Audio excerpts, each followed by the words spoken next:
No voy a hacer mucha presentación porque le conocéis. Para los que no le conocéis, os cuento que Miguel Ángel Ruiz nos visita hoy desde Santander.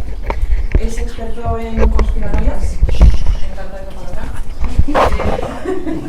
Es ingeniero en telecomunicaciones y ha colaborado en programas como Cuarto Milenio, Ojo Crítico. Claro que hace poco además ha salido tu último libro, ¿verdad? Y una conferencia que pongo aquí, además.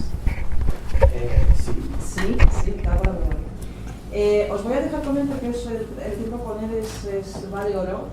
Seguro que, espero que os guste interesante lo que nos va a contar hoy.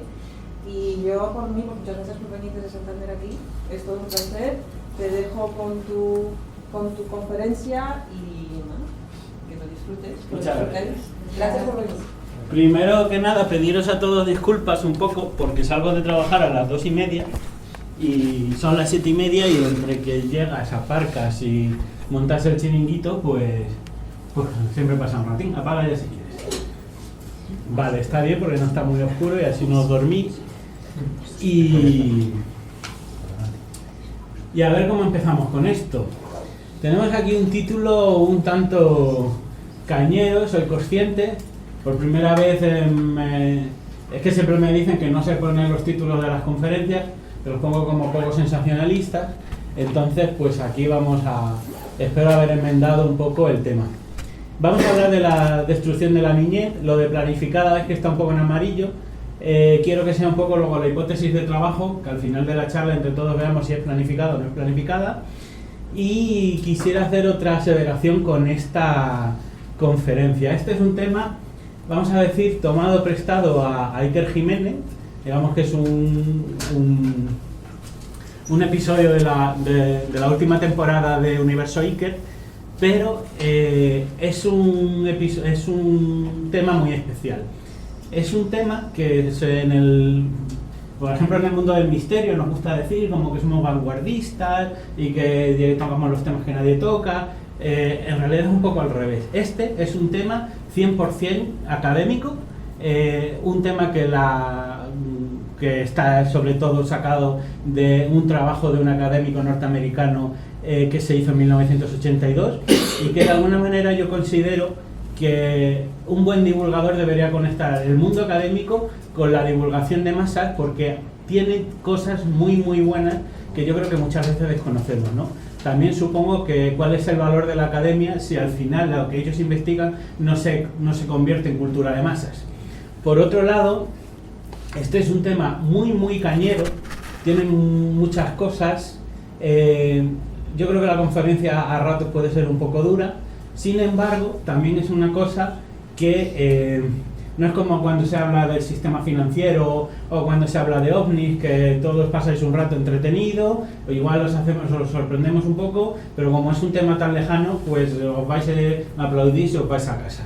Esto aquí lo que vamos a ver son unos cambios socioculturales en los que vosotros estáis completamente inmersos, en los que todos tenéis mucho que decir. Y quizás hacer una conferencia desde esa perspectiva es mucho más complejo porque esto es sociología y todos vais a tener de alguna manera percepciones encontradas y experiencia directa de lo que vamos a contar aquí esta noche. Entonces, remangaros de los brazos porque vais a recibir un chute directo de sociología ahora. Las fuentes son 3 trabajos académicos completamente académicos dentro del mundo de la sociología y luego hay una parte que es un añadido mío que también diré, ¿no? Entonces, pues nada, espero que lo disfrutéis. De hecho lo voy a hacer un poco interactiva porque ya he visto que eso de que yo solo hable no funciona mucho, pero sí quiero dar algunos saltos. Y a modo de prólogo me gustaría empezar con un cuento, a ver si quiero.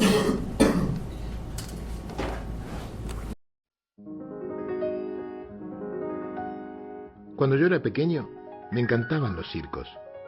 Y lo que más me gustaba de los circos eran los animales. Me llamaba especialmente la atención el elefante, que como más tarde supe, era también el animal preferido por casi todos los niños.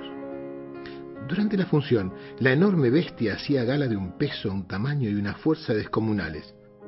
Pero después de la actuación, y hasta poco antes de volver al escenario, el elefante siempre permanecía atado a una pequeña estaca clavada en el suelo con una cadena que aprisionaba una de sus patas. Sin embargo, la estaca era solo un minúsculo pedazo de madera apenas enterrado unos centímetros en el suelo, y aunque la cadena era gruesa y poderosa, me parecía obvio que un animal capaz de arrancar un árbol de cuajo con su fuerza podría liberarse con facilidad de la estaca y huir. El misterio sigue pareciéndome evidente. ¿Qué lo sujeta? ¿Por qué no huye? Cuando yo tenía 5 o 6 años, todavía confiaba en la sabiduría de los mayores. Y entonces pregunté a un maestro, a un padre o un tío por el misterio del elefante. Alguno de ellos me explicó que el elefante no se escapaba porque estaba amaestrado. Hice entonces la pregunta obvia. Si está amaestrado, ¿por qué lo encadenan? La verdad es que no recuerdo haber recibido ninguna respuesta coherente.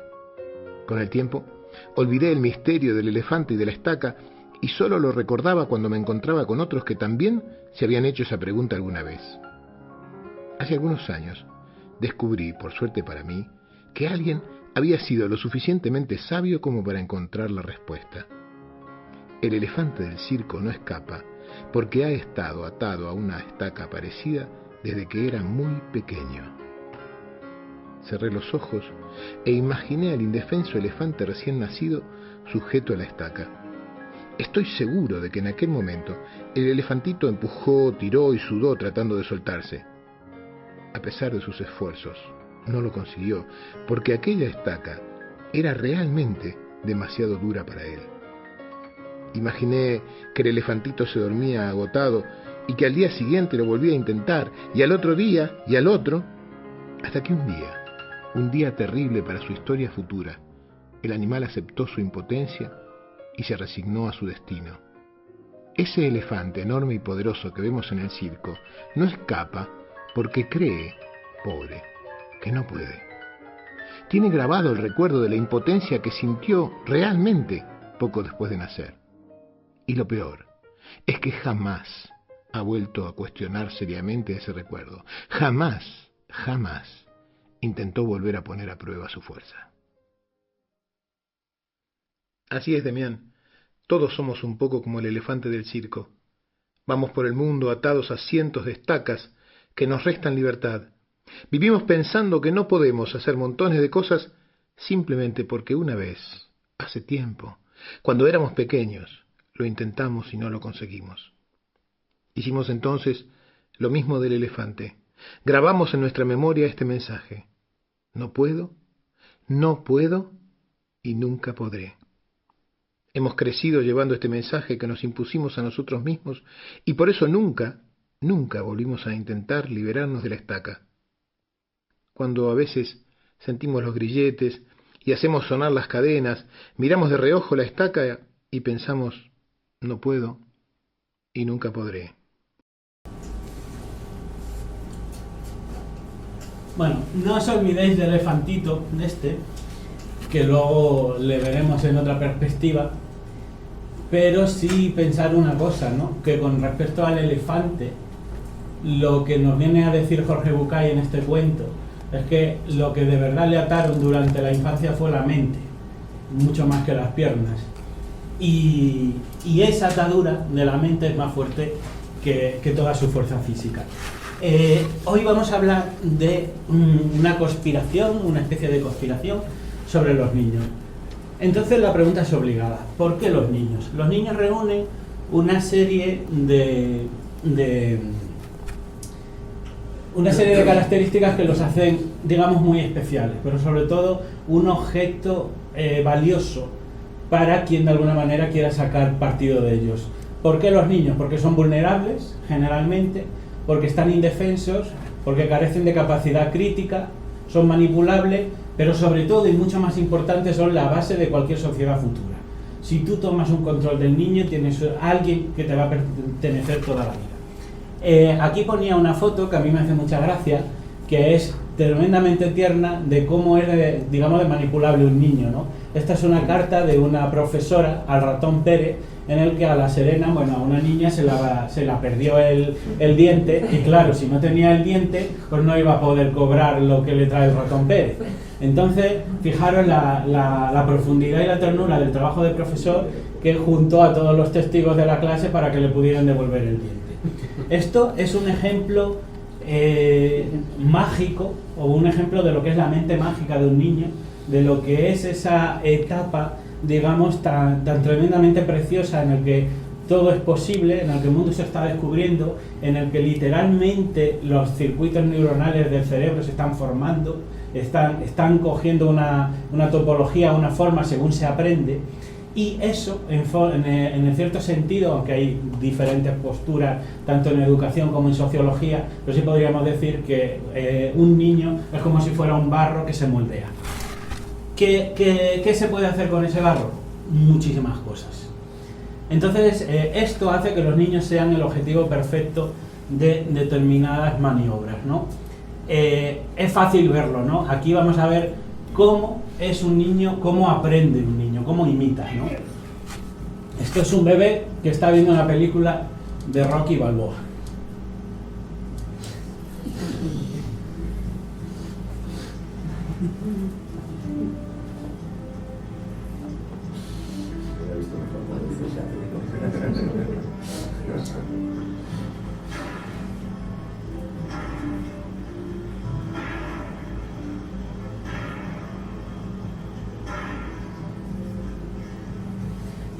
Yo creo que es suficiente para ver cómo imita. Lo que estamos viendo es a la vez simpático y a la vez terrorífico, porque para empezar el niño no tiene control y no se ha planteado ninguna de los contenidos que recibe.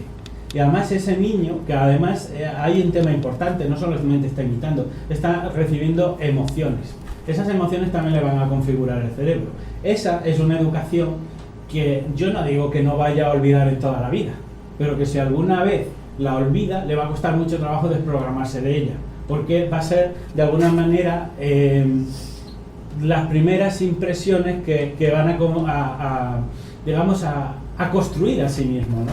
Entonces, eso, como decía, convierte al niño en un objeto perfecto de cualquier intento posterior de conformar una sociedad a la imagen o a los intereses de una élite.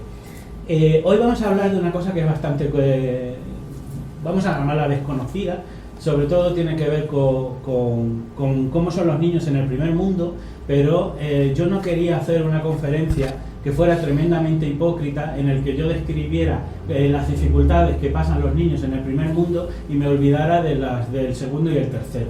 Porque también en esos sitios los niños sufren unos abusos tremendos, ¿no? Entonces, sirva de homenaje esto para lo que es a los niños de todo el planeta, y sirva también como ejemplo de cómo los niños pueden llegar a ser moldeados. Bueno, no somos los adultos, pero cómo los niños pueden ser moldeados de muchas maneras.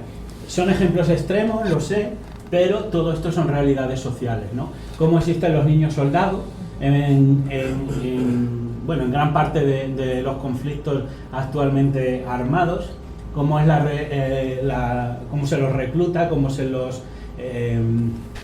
se trabaja con ellos, que básicamente más que soldados deberíamos hablar de carne de cañón. Pero esto es una cierta práctica, vamos a llamar habitual. Aquí tenéis, por ejemplo, lo que es un gráfico de niños soldados en el planeta.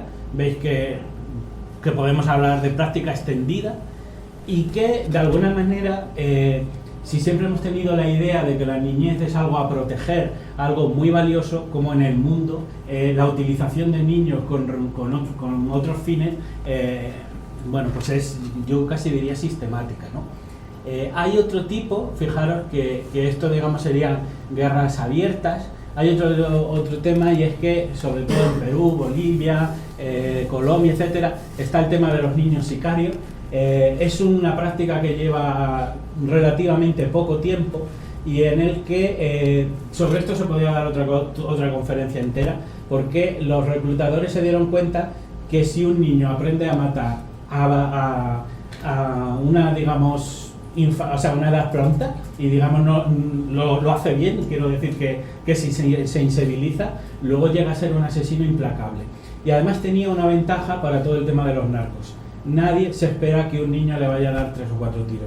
Entonces los empezaron a reclutar, los empezaron a entrenar y empezaron a trabajar con ellos como si fueran completos asesinos a sueldo. Esto es, claro, una práctica que generó mucho terror, por ejemplo también en México, pero que, como veis, al final los niños son esponjas o casi pizarras en blanco y absorben todo lo que nosotros ponemos en ellos, ¿no? Esto que funciona así, esto es de una noticia, etcétera, ¿no? Y que al final pues son ejemplos, como digo, de prácticas extremas a los que se llega con la infancia. Esto yo creo que ya sobra decirlo, niños esclavos, también en grandes zonas del tercer mundo, forzados al trabajo, etcétera, etcétera. Y lógicamente pues la otra parte, que son del sudeste asiático, de cómo se puede incluso comprar una niña con fines de ese estilo, ¿no? Valga la mención, porque no vamos a hablar de todo ello, vamos a hablar de los niños del primer mundo, pero yo no quería hacer, como decía, una conferencia hipócrita donde describamos cosas que pueden ser más o menos escandalosas, pero que son mucho más suaves que los abusos que sufren los niños en el tercer mundo. Aquí hay un tema que es importante, que intento que dé un poco de perspectiva histórica del problema que vamos a abordar, que es la historia de la infancia. Realmente la infancia como tal es un concepto relativamente moderno. O sea, durante grandes periodos de la historia de la humanidad, los adultos no hemos pensado que los niños eran especiales, simplemente eran pequeños, punto. Pequeños y a lo mejor poco fuertes, pero no se les concedía otros atributos, ¿no? Es verdad que los romanos, los romanos y un poquito también los griegos, fueron gente que se plantearon que la niñez requería de una cierta protección, que la niñez era algo que había que cuidar, algo que había que proteger para un desarrollo, digamos, sano del futuro. Pero luego, cuando vinieron los bárbaros, al final del Imperio Romano, todo aquello se perdió y durante toda la Edad Media no se consideró que los niños fueran, digamos, seres especiales, ¿no? El cuidado la niñez como tal, como concepto más moderno, tiene apenas 150 años y el primer tratado de pediatría tiene unos 400. A nosotros nos ha costado mucho como especie darnos cuenta que la niñez era algo precioso, ¿no? Esto es importante porque de alguna manera se podría estar repitiendo lo que pasó con la caída del Imperio Romano. Es decir, y de todo esto hay que hablar de sensibilidades, porque es verdad que los romanos empezaron a atribuir un poco de protección a la infancia, pero también echaban los cristianos a los leones, ¿no? O sea, todas las sociedades tienen sus cosas. Pero aquí hay un tema que es importante en el sentido de que si por ejemplo, todo lo que son en el tema de pedagogía, de Piaget, de Paulo Freire, etcétera, todo lo que se ha avanzado, en cierto modo, estamos empezando a desandar ese camino. El fenómeno que vamos a hablar hoy, que es la destrucción moderna de la niñez, apenas si tiene unos 40 años, de una manera, digamos, más recogida, posiblemente, y no lo sabemos bien, pudiera empezar con la televisión de masas en torno a los años 50-60 en Estados Unidos, pero de una manera más completa diríamos que es un fenómeno terriblemente reciente, ¿no?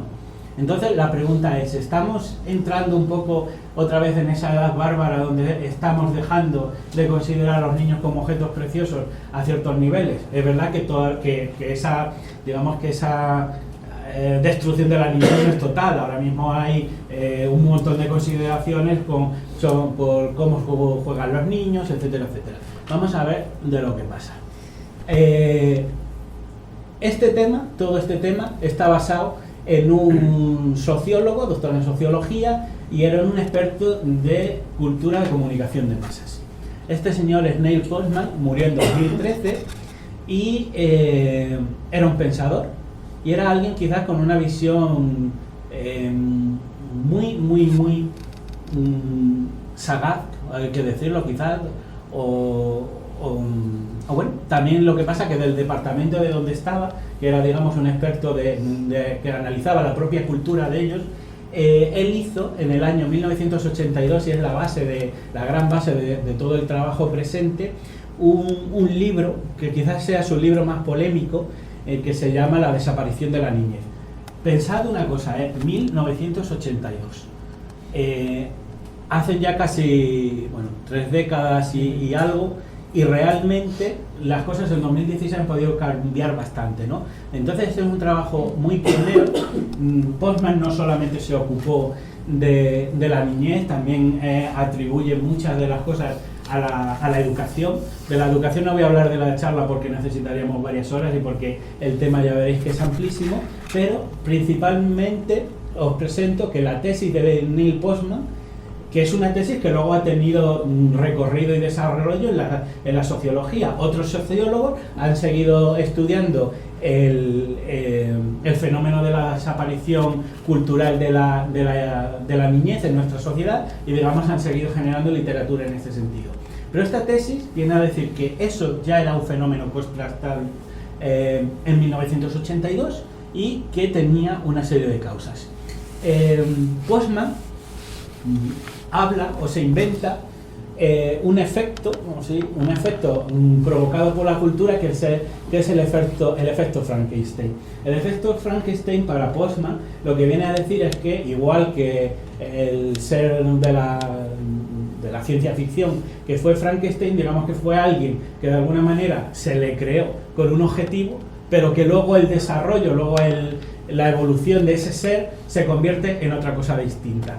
Para Postman, el efecto Frankenstein está especialmente presente en lo que son la nueva tecnología, ¿no? Él lo atribuye sobre todo a la televisión, pero luego veremos cómo podéis entender fácilmente cómo existe un claro efecto Frankenstein también con Internet, con la red, etcétera, etcétera. Entonces, para Postman, la televisión es un verdadero Frankenstein, es algo que nace pues, en un intento de comunicar y que finalmente no solamente tiene esa faceta de comunicación que la cumple a la perfección, sino que se acaba convirtiendo en algo muy siniestro, no solamente porque sirve digamos de objeto de comunicación, sino porque la propia televisión acaba cambiando toda la sociedad posterior. Entonces, digamos, hay un efecto como no deseado, incontrolado por otra parte, que tiene una realidad social muy palpable, que ya veremos, pero que eran cosas que no se pensaron inicialmente cuando se creó la televisión y que finalmente la televisión acaba teniendo mucho más peso incluso que la sociedad a la que en principio servía, ¿no? Entonces, aquí hay un tema, y es que la televisión ha tenido una variación brutal. La televisión de los años 50 no es la televisión de los años 80 y desde luego no es la televisión del siglo XXI o de 2016. Ahora mismo ya en todo el mundo hay varias generaciones de niños que han sido educadas por la televisión. Lo vimos hace un ratito con el vídeo del bebé imitando a Rocky Balboa. Pero pasa una cosa, que la televisión no es inocua y no es inocente. Entonces, digamos que en cierto momento el sistema a los padres nos ha puesto a trabajar. Por ejemplo, antes en España, digamos que se podía, y una de las cosas malas que ha tenido la incorporación de la mujer al mercado laboral es que antes, por lo menos en España, se podía vivir con un sueldo. Ahora prácticamente hacen falta 2 sueldos para mantener un hogar. Entonces, a los padres nos ha puesto a trabajar y hay... luego veremos que está cambiando porque luego está la irrupción de Internet, que ya veremos que tiene otros problemas, pero esto es un fenómeno global y, como digo, hay varias generaciones de niños en todo el planeta que de alguna manera más o menos directa han sido educados por la televisión. Esto, digamos que es un David contra Goliat. Es un niño, como hemos visto antes, con una mente manipulable, vulnerable, con una mente todavía por hacer, que luego está en manos de los generadores de contenido de la televisión, en muchos casos también publicistas, que son productos muy muy sofisticados, productos que están ya elaborados por psicólogos, sociólogos, lingüistas, expertos en comunicación, en imagen, etcétera, etcétera. Entonces la tele, porque yo creo que la mayoría de la gente usamos mal la tele. ¿Y en qué digo que usamos mal la tele? Porque la usamos un poco como de fondo. Nosotros llegamos, nos ponemos allí, encendemos la tele, te relajas, has pasado un día duro en el trabajo y la tele está de fondo. Entonces la tele te está irradiando publicidad, etcétera. Pero eso no es un contenido como cuando dos personas hablan en el bar. Todo lo que sale en la tele es un producto acabado, fruto del trabajo conjunto de muchos especialistas. Y casi todo ese contenido, y luego veremos que no solo es la publicidad, tiene unos objetivos. Entonces la tele puede ser muchas cosas, pero no es inocua y no es inocente. Entonces, que la tele, en cierto modo, juegue un papel importante dentro de lo que es la educación global de los niños, tiene unos efectos muy concretos que vamos a ver. Según Postman, la tele influye, bueno, de esto, sobre la tele se podían dar una serie de 50 conferencias, pero según Postman, la tele tiene un efecto sobre la niñez, y es que la tele borra la diferencia entre los niños y los adultos. Es verdad de que ahora, por ejemplo, se ha definido un poco esto, lo del horario infantil, etcétera, etcétera, pero en muchas cosas yo creo que un niño con un mando a distancia puede ver de todo. La televisión, además, ha sido, digamos, un vector en el cual, especialmente las empresas y luego otros intereses, de hecho, luego contaré como, por ejemplo, en España los políticos también usan las series de televisión como para tratar ideas. La televisión es un constructor de culturas, ideales, objetivos, modelos, ideología. Es decir, no es inocua y vosotros no sé si os acordaréis, por ejemplo, también cómo era el tema del cine que se usó para hacer una especie de venta subliminal de productos, como era el tabaco, como entonces, en ese sentido, la televisión está educando y lo hace realmente bien. Entonces, cuando la gente se dio cuenta de esto, la tele dejó, porque vamos a diferenciar entre la publicidad, que es bastante clara, que tiene un interés, digamos, persuasivo, en el sentido de que te quiero vender y quizás es casi más honesta, pero luego hay toda una serie de contenidos que, por ejemplo, pueden ser programas de televisión, los talk shows, el entretenimiento, pues no sé, cuando sale los típicos, esto de la televisión basura, pero incluso las series, todo eso no es simplemente un contenido para entreteneros. Es un contenido para entreteneros, pero sobre todo para educaros. Luego, hay otro punto muy importante que habla del secreto. Quizás de esto debería de haber puesto unas diapositivas aparte, porque para Postman, digamos que la niñez radica en que un poco en lo que sería la noción de secreto. ¿Qué significa? El mundo de los adultos es complejo y es duro.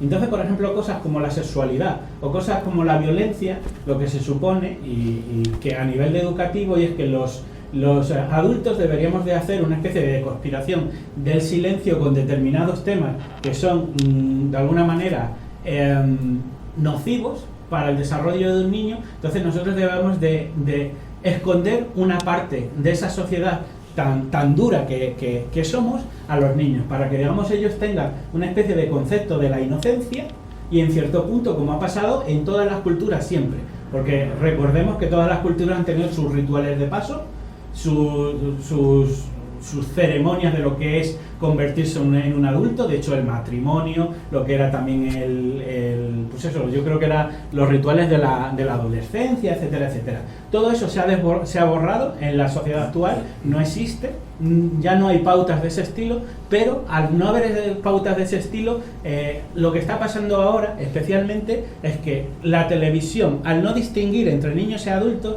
ya no hay una niñez diferenciada en el que tú, por ejemplo, accedas a una cantidad de información. La televisión lo que hace es que a la infancia del niño la revela el mundo del adulto en su totalidad. Entonces es verdad que jugamos al juego de los Reyes Magos y jugamos al juego del ratón Pérez, y eso nos hace gracia, pero luego el niño con un mando pues puede ver violencia, tiros, disparos, violaciones, etcétera, etcétera.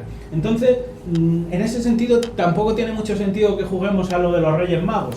Está bien, pero no hay una protección de la mente del niño, y desde luego la televisión no la proporciona. Es verdad que este trabajo es del 82 y que luego, por ejemplo, algo se ha hecho con regular la televisión. Por ejemplo, Zapatero sacó una ley en 2010 de lo del tema de la televisión en horario infantil, etcétera. Pero vamos, que yo creo que cualquier niño que tenga un mando, al final, con los 80 canales que son, ve lo que le da la gana. ahí está el asunto. En la televisión abre el mundo de secreto de los mayores a los niños y eso tiene un efecto en ellos. Y luego hay otro tema por el cual, que además es un modelo cultural muy importante, y es que la televisión presenta el mundo de los adultos a los niños como atractivo. Eso es un tema que tiene, digamos, mucha importancia porque de alguna manera, es decir, yo ya quiero ser mayor, yo quiero hacer las cosas de los mayores y los niños son los grandes imitadores. Entonces, en ese sentido, es como borramos el secreto y te doy un modelo de lo que has de hacer, y además hay muchas formas de hacerlo, luego veremos ejemplos concretos. Entonces, al final, ¿qué es lo que estamos haciendo? Que un niño quiera ser mayor antes de dejar de ser niño. ¿Qué ocurre con eso? Que de alguna manera interrumpimos lo que podría ser un desarrollo sano de ellos. El gran punto de toda la conspiración es que a los niños no les dejamos ser niños y les forzamos a que sean niños, adultos, antes de tiempo. Entonces, luego, como la televisión no distingue entre niños y adultos, y la televisión quiere también vender a los adultos, básicamente Bosman lo que dice que todo lo que hace la tele ahora mismo se puede resumir en una frase, que es lo que pone ahí. Dice: gocen todo lo que puedan, con quien quieran, en el lugar que quieran, a la hora que quieran y con quien quieran. En otras palabras, gocen sin límite. Quizás es la gran idea nuclear que la televisión vende para abrir a los adultos al mundo de consumo. Eso lo veremos un poco más tarde. Pero claro, esas ideas, como digo, no solamente las reciben los adultos, sino también los niños. Entonces, aquí hay otro tema, y es que la televisión promueve como algo deseable muchas de las actitudes que solemos asociar a la niñez. Por ejemplo, la necesidad de gratificación inmediata. Todo el tema del placer, del disfrute y tal, que básicamente es toda la publicidad moderna, son también valores que cogen los niños, pero que cogen los adultos. Entonces, ¿qué es lo que pasa? Que Postman, por ejemplo, se dio cuenta que ya a finales de los 70 se empezaron a disparar los crímenes en Estados Unidos cometidos por niños, asesinatos y cosas así que por ejemplo la policía les sorprendía porque empezaron los niños a hacer cosas de mayores y esas cosas también eran crímenes, y por ejemplo se dispararon los embarazos. Yo no sé ahora mismo cómo estarán las estadísticas aquí en España. He tenido acceso a otros trabajos, por ejemplo de Colombia, y desde el año 2000, desde 1980 hasta la actualidad, por ejemplo, el tema de los embarazos había crecido mucho en Colombia, y bueno, también pasa que luego está toda la segmentación por países, pero bueno, básicamente estas son las conclusiones de Postman, ¿no? Entonces, aquí vamos a jugar un juego, porque yo, a partir de las 2 o 3 fuentes que he usado, Postman, y luego también trabajos teóricos más modernos basados también en Postman, digamos que he identificado una serie de facetas por las cuales Postman demuestra, o trata de demostrar, que la infancia es un fenómeno que está ahora mismo en declive o en desaparición. Entonces, aquí hay un tema que en el fondo todos formamos parte de esa sociedad. Entonces yo os voy a ir diciendo lo que he identificado, y entre todos, a cada paso, decidimos si efectivamente vosotros estáis de acuerdo que eso se cumple ahora o realmente no, porque puede ser que, mira, Postman sí, en el 82 eso funcionaba, pero ahora, bueno, en estos 30 años hemos evolucionado y realmente no es tanto, ¿no? Entonces, Postman habla de una sexualización temprana en los niños. Aquí hay que establecer un antes y un después. Para quien más o menos tenga los 40 o se asome a ellos, y si alguno tiene un poco menos, pues que trate de ver cómo era. Vamos a tratar de tener un poco el modelo de cómo era la infancia. Bueno, alguno habrá que no los tenga. Vamos a tratar un poco de ver cómo es la infancia en la que nosotros crecimos. No es que sea a lo mejor completamente científico, pero desde luego es la única percepción que nosotros tenemos. Cómo eran los niños cuando nosotros éramos niños y cómo son los niños ahora. Sexualización temprana. Bueno, yo aquí, por ejemplo, uno de los elementos que más he sacado es cómo en determinados... porque además es un bebé, que me llama mucho más la atención. Aquí me podríais decir, no, pero es que este bebé no se da cuenta que tiene un bikini, que por otro lado siempre ha sido un icono sexual. Ya, pero espérate que tenga 5 años. Entonces, lo que sí hay es un cambio total de, por ejemplo, cómo se vestían antes a los bebés. Me vas a decir, vale, pero todos los bebés no los vestimos así. Tienes razón, lo que sí puede ser es si de alguna manera, por ejemplo, los concursos de Misses, etcétera, etcétera, sí hay, digamos, una cierta imitación de el adulto en los niños, pero con un contenido un tanto sexual. También viene aquí, por ejemplo, una cosa de modas. De hecho, Postman habla de formas eróticas, o una cosa que yo casi no me he atrevido a decir. Postman hablaba de formas suaves de pornografía en la publicidad orientada a niños. Entonces yo, por ejemplo, aquí la niña de la derecha con las mallas, si bien es una niña, es verdad que ya parece un icono, un estereotipo que empieza a sexualizarse, ¿no? De todo lo que vosotros veis y comparáis con los niños de antes, ¿vosotros creéis que sí hay un cambio en este sentido en lo que podría ser la gente de ahora? ¿Alguien dice que no? Sí. Son ejemplos un poco extremos. En los concursos de niñas de belleza, eso aquí en España yo no sé si eso es más americano.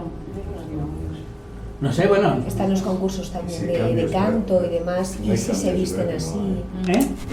Hay matices. Claro que hay matices, está claro, porque sobre todo porque lo que digo, y depende también el segmento con el que estemos, pero es verdad que, por ejemplo, las niñas ahora imitan mucho más a lo que son las mujeres que lo que eran las niñas de antes, porque yo recuerdo que mi hermana iba con un vestido... estrellas de una canción o lo que sea. Claro, bueno. Yo iba con vestidos hasta que entré en el instituto y más. Bueno, lo de la sexualización es una parte, que quizás es la más extrema.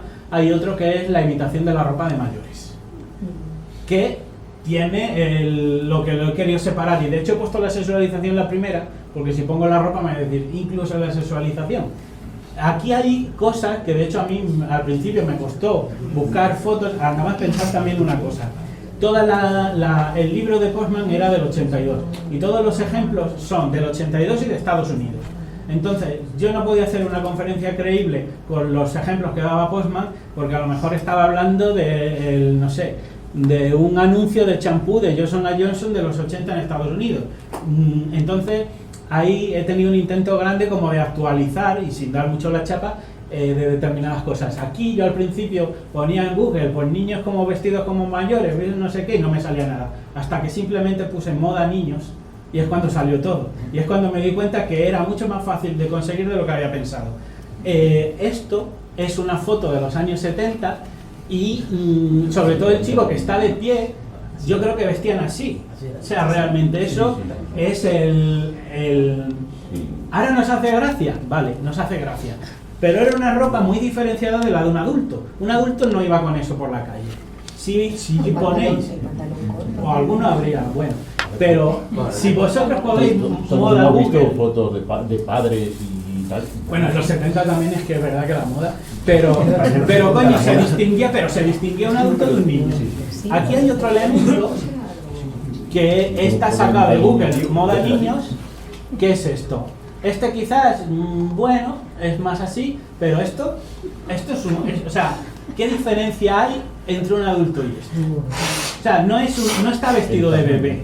Y yo creo que esto es cada vez más común, ¿no? Incluso el ritual que decías antes, el pantalón corto era típico de niños. Cuando Claro. empezaban a entrar en la adolescencia les vestían con pantalón largo. Vale, llevamos dos. Tiene mucho que ver con el mercado de la moda también, ¿no? Bueno, es que esto tiene muchos frentes. Postman lo sitúa en la televisión, pero yo creo que esto... La luego industria me refiero, ¿no? Claro, luego veremos cuando hemos decidido si era planificada, porque por un lado está la moda, por otro está la medicina, por otro está la educación. Entonces son muchas áreas que yo creo que simultáneamente todos han confluido hacia ese acortamiento o ese acercamiento de la niñez al adulto. Esto, vale, es que esto hay que saber ver también en su contexto. Yo no digo que sea alarmante de que un bebé de estos vista como está vistiendo. Lo único que quiero decir es que se está desdibujando lo que es la adultez del niño. Y eso luego tendrá unos efectos. Aquí hay otro tema que es la desaparición de los juegos infantiles. Hasta tal el punto de que cuando hablamos de juegos de infantiles, son juegos típicamente infantiles. Jugar a la piola, la peonza, las canicas, jugar al esconder, tal. ¿Eso se hace? Pues supongo que se está haciendo. A mí de lo que me llama la atención es que los juegos infantiles ya sean un monumento. Si son un monumento es quizá porque se ha dejado de ver. El tema es que los niños, y de hecho hay estudios antropológicos que comparaban los juegos de los niños en diferentes culturas, y hay estudios antropológicos que muestran que los niños de todo el planeta jugaban de maneras parecidas. Por ejemplo, eso que hacían los niños de dar vueltas sobre sí mismos, o incluso lo hacía Jung también con el tema de los mandalas, etcétera. Aquí lo que sí hay es que el niño cada vez es menos autónomo a la hora de jugar. Entonces, y ya no hablemos desde que han inventado las consolas. Desde que han inventado las consolas tú ya no consigues ni que el niño juegue con los clics, porque ya es ellos y el aparato. Entonces, de hecho, Postman habla de que ya en el año 82 los antropólogos y los folcloristas habían recogido como una lista de 200 o 300 juegos que habían desaparecido en el mundo, que posiblemente ni siquiera sean los juegos que nosotros recordamos.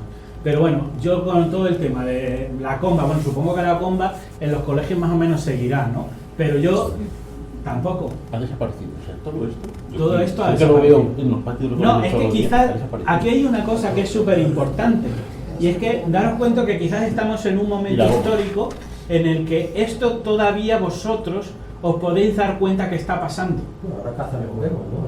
Sí, bueno, ya hablaremos. Dentro de 30 años, posiblemente esta conferencia ya no tenga ningún sentido para los adultos de entonces. O sea, yo que en ese sentido podríamos estar viendo un poco el ocaso de la niñez, porque nosotros al menos, y yo tampoco he jugado ya mucho con peonzas, esto hay que decirlo, ¿sabes? A los canicas algo más, pero bueno, yo por lo menos estaba en la calle. El asunto es que lo que sí hay un tema claro es que lo que son juegos infantiles o han desaparecido o están en un claro declive. ¿Estamos todos de acuerdo? Sí. ¿Votos a favor? Bueno. Bueno, yo a esto sí que he jugado. Y no sé también hasta qué punto. Yo tengo que decir dos cosas. Yo esto ya no lo he visto en los patios de los Sí, colegios. sí hay. De hecho, están dibujados en muchos patios de los colegios con pintura. Pero porque Nosotros lo dibujamos nosotros. Porque lo hacemos lo que hemos Sí, jugado sí, o con sea, ellos. no juegan los niños de motu propio. No, es que antes sí. Forma parte de una actividad reglada en el aula. En Vale. el patio del colegio, como por ejemplo en educación física. Sí. Yo tengo que decir una cosa, además que mis profesores de sociología me obligan cuando haces un trabajo, por ejemplo, a hacer tu tendencia política, porque le da también una idea al hombre de por dónde vas a ir tú. Entonces yo tengo que hacer una doble confesión. Primero, no tengo hijos, y segundo, no veo la tele. Entonces, como en la conferencia va de la tele, aunque yo he consultado muchas de estas cosas, por ejemplo, yo no sé cómo es la tele de 2016, tengo ideas, pero no la veo. Vale. Entonces también hay determinadas cosas de la tele, pues yo os preguntaré a vosotros si estáis de acuerdo con lo que yo he sacado y sobre todo con lo que se cuenta, ¿no? En cualquier caso, los juegos que hemos dicho que van en declive, lo que no va en declive son consolas, los juegos de consolas, los videojuegos. Porque además hay una cosa, que cuando hablamos de la televisión, es verdad que la televisión finalmente ha sufrido una cierta regulación por parte de las autoridades. Los videojuegos no. Y muchos padres compran videojuegos pensando que son videojuegos solamente porque son de plataforma digital, y los videojuegos pueden hacer peor que muchas películas. El Grand Theft Auto, que yo conozco y he jugado, puede ser uno de los juegos más salvajes que existen ahora. En este juego tú puedes robar un coche, matar personas, atropellar personas, tener sexo con prostitutas, asesinar, etcétera, etcétera. Y es un juego que estoy convencido que muchos niños juegan, seguro. También genera otro tema, y es que ya quien ofrece el escenario del juego ya no es la imaginación del niño, ya es el programador. Entonces, hablamos de juegos y luego diré más cosas, que empiezan a ser Matrix. Este mundo, digamos, es un mundo simulado, que es una isla inmensa, una isla que puede tener, no sé, el tamaño casi de Lanzarote o una cosa así, que tú te puedes mover por la isla en cualquier sitio, que realmente tú interaccionas como si estuvieras en un entorno completamente virtual y simulado, pero que no es tu imaginación. El niño forma parte de otro mundo que ha sido ahí pensado por terceros, ¿no? Entonces ahí lo que hay, y eso es importante también, una cesión del control de lo que es el proceso de jugar en los niños, que yo creo que en ese sentido pues está en claro declive. Esto también, Lo cuento porque, bueno, yo soy hijo de profesores, de ambos dos, ya jubilados, pero también tengo muchos amigos que son docentes y al comentar la conferencia y estar dibujándola, un poco de lo que me trasladaban los profesores es que a veces tenían también problemas para decirle a sus alumnos, jugad entre vosotros, porque cada vez son más niños que interactúan a través de Facebook o interactúan entre ellos bueno, en la red, ¿no? Entonces ya no es eso de cómo éramos nosotros, que nos íbamos al barrio y a las 10 llamaba a tu madre como diciendo, ¿dónde está mi hijo? Ahora es decir, si es que no salen ni de casa. Profesores que tengan su Facebook capado con nombres raros, en vez de, si yo me llamo Miguel Ángel Ruiz, pues M-A-R-K, para que tus alumnos no te agreguen, no te vigilen y no te controlen, muchos. Pero sobre todo, gente que ya te digo, profesores, amigos míos, que dicen, pero si es que yo les digo a mis alumnos, jugad entre vosotros, cabrones. O sea, es que interactúan con ellos también en la red, con lo cual es otro espacio de desaparición del juego, ¿no? Que además lo que yo decía, si bien los videojuegos no están regulados, Internet tampoco, ¿no? Entonces, que sí, que existe un cierto control parental en Internet, sí, pero en Internet, un Facebook, aquí pongo un morenín que parece que está sin camiseta, cualquier niño que esté en Facebook está un poco a merced de todo lo que quiera ver. Entonces, íbamos por la televisión, pero luego hay, como digo, porque estas cosas Postman no las había ni pensado, pero si aquel estudio era alarmante en el 82, yo creo que es terrorífico en 2016. Bueno, aquí hay un tema que Postman lo cita y que yo sinceramente no he sido capaz de encontrar referencias, y era que el lenguaje infantil desaparecía en cierto sentido para acercarse más al de los adultos, ¿no? Yo no sé si los niños antes tenían una forma especial de hablar, que posiblemente sí, y que la están perdiendo. Yo he pasado directamente a la siguiente diapositiva porque yo no he sabido documentar este punto. ¿A alguien se le ocurre algún ejemplo? Sí. Sí. Hay un canal de televisión que se llama Boing, ¿vale? Que echa dibujos 24 horas. Eso me he enterado yo haciendo esta conferencia. Que además emite unos dibujos cuyos guionistas son chicos de nuestra edad. Sí. Y realmente son dibujos animados que posiblemente pueda gustar más a los adultos que a los niños por el contenido que tienen. Pero ellos saben venderlo muy bien porque lanzan un colorido muy estridente, una música muy atrayente. Y esos dibujos animados en general son personajes muy locos, muy gamberros, sin normas, sin límites, todo vale, son surrealistas totales. ¿Y eso no educa? Como si se hubiesen fumado los guionistas 3 porros. El lenguaje es más bien de los 80, ¿sí? Todo de los 80, en concreto es Historias Corrientes, ¿no, Sergio? ¿Y cuál es la otra? Las aventuras de Hora de Aventuras. ¿Qué pensáis de Bob Esponja?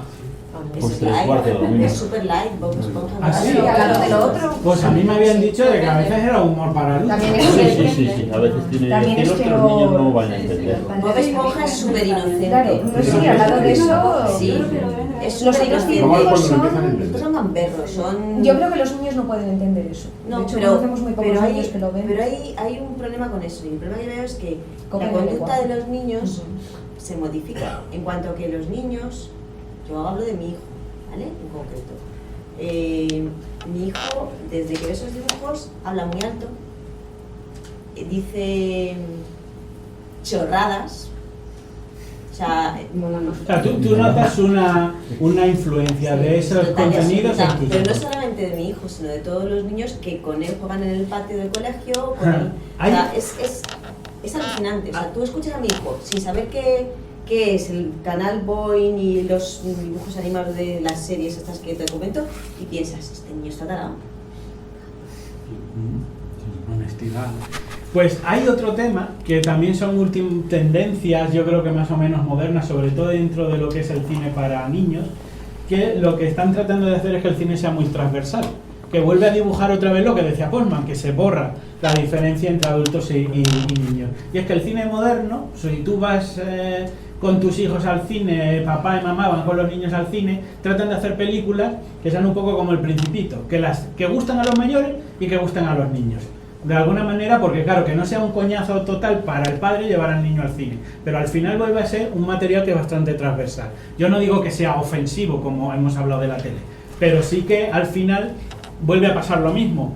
La distancia entre la niñez y la adultez se reduce. Y ojo, estamos hablando mucho de las influencias en los niños, pero esto también tiene influencia en los adultos.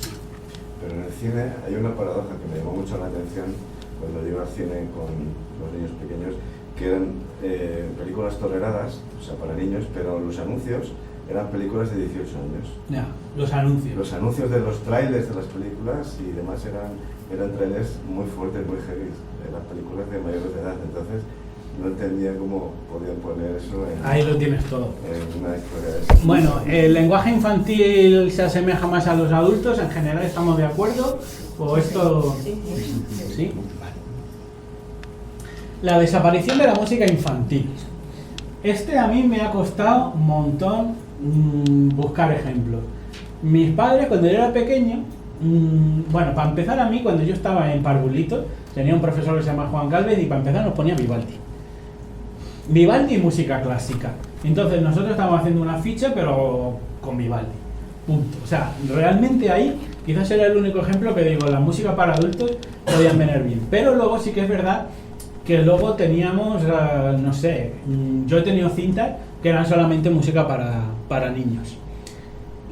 Yo no digo que la música para niños haya dejado de existir. Aquí tenemos un ejemplo, quizás también un poco traído por los pelos, no todos los grupos de rock son de individuos de 6 y 7 años, pero bueno, lo encontré y me ha llamado la atención, ¿no? De cómo de alguna manera esto se empieza a ver. Claro que existe música para adultos, de hecho he puesto en YouTube canciones para niños y me han salido canciones de La Granja. Otra cosa, la conspiración no es si la música para los niños es tan terriblemente mala, pero lo que sí creo que, y ahora vosotros me decís si estáis de acuerdo o no, si es que lo de la gallina está había que verlo. Y luego por otro lado... Y lo utilizan maestros para... No, pero que luego por otro lado, cuando yo veía dibujos, eran dibujos de ilustradores, que de alguna manera tenían eso de la representación pictórica, que era un arte. Ahora todo eso, el 3D terrible, que al final es un pollo, el 3D más estudio y le hacen andar. Y con... Es que es cierto. Entonces, con 4 duros hacen una serie, pero al final la calidad no es, o sea, por lo menos la expresividad artística tal no es la misma. A donde yo quería llegar es que, no te digo en bebés, pero yo creo que desde niños de bastante pronto, lo que escuchan ahora los niños son mucho de la música, pues de Thalía, bueno, Thalía igual ya hace 20 años, pero es que no escucho esa música, pero de Enrique Iglesias, del otro y de, no sé, de Pablo Alborán, o de... Entonces, lo que quiero decir es, creo, y ahora me decís si estáis de acuerdo conmigo o no, y es que los niños cada vez más, pues no te digo que escuchan heavy metal y death metal, pero sí que deberían, ¿no? Pero sí que creo que esta música al final es un poco la música para los niños. Luego es una música que tiene mucho ritmo, es una música pegadiza, y creo que este tipo de música, que no es que sean malas ni sean duras, pero es un poco la que está haciendo ahora las veces de música infantil. ¿Estamos de acuerdo, sí o no? Bueno, depende de las edades. Bueno, hay grupos infantiles. Yo creo que hasta los 7 hay grupos infantiles. Hay grupos infantiles. Los cantajuegos, estos del infierno. Claro, yo creo que antes eran de más, lo que antes dice tenías a Rosa Parchís, es verdad, porque hasta los 7 años se nota mucho lo que es la música popular de niños, canciones que educan, canciones Grupos que como educan, Parchís ahora... Parchís, antes estaba Parchís, Eran cantajuegos. cuando nosotros éramos de niños del colegio, eso sí estaba en la vacina. Cuando la vecina, Parchís. Bueno, no digo que no haya... A ver, esto, como siempre... De todas maneras, hemos salido menos. O sea, que hasta qué punto... Claro, una cosa... Para niños pequeñitos, pero para niños pequeños. Ayer para niños Messi hay dos soles. Yo creo que a partir de los 7 se acaba. Es que los mayores son ingobernables. Bueno, a partir perdón. de los 7 me parece tarde, de los 6. Empieza los 6. primaria y se van al patio de los mayores. Y se acabó. Bueno, aquí hay otro tema, que yo no digo que no haya honrosas excepciones. Seguro que hay algún grupo infantil brutal. Lo que creo es que esa desaparición es un tanto patente. Yo no sé si estáis de acuerdo o no. Desde luego, bueno, ya lo decía Postman, y la verdad que es que también pienso que cómo deberían de ser los 60, porque yo era niño en los 80 y Postman dicen estas cosas cuando yo creo que en mis tiempos lo había razonablemente, ¿no? Entonces, no lo sé.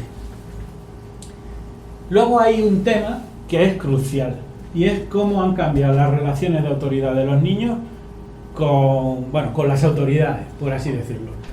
Yo, cuando era niño, a lo mejor yo estaba en un columpio, venían los mayores, y yo me iba porque eran los mayores. A lo mejor yo tenía 7 años y los que venían eran de 15, pero yo me iba. Y luego, cuando tuve 15, me fui y me dijeron, ¿dónde vas? Y digo, joder, ¿cuándo cambió el cuento? Porque al final yo nunca me dejaron que me montara en el esto. Entonces, hay un tema también importante, sobre todo que es con el tema de la autoridad de los profesores. Cuando yo era niño, los profesores eran la leche. Y tú ibas a casa de que el profesor me regañó, algo habrás hecho. Ahora es muy patente de que el profesor, pues casi que tiene que estar escoltado y cuidado, no le pongas malas notas al niño. Aquí hay una cosa importante, no es la autoridad de los mayores, esa no es de los niños, es la autoridad que también los padres estamos ya dándole a los profesores.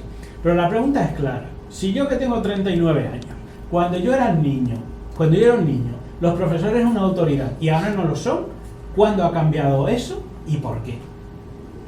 Ha sido progresivo.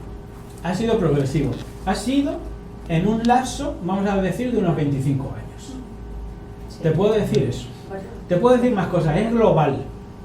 Yo he hecho una pregunta en Facebook porque, aunque hay gente que piensa que yo uso Facebook como herramienta de investigación social. De subversión. Que no. Es verdad que a veces me ayuda un poco. Y entonces yo hice esta pregunta en Facebook. A ver, ¿cómo pensáis que ha cambiado la autoridad de los profesores y tal? Y sobre todo dije por qué. Y estoy muy contento con el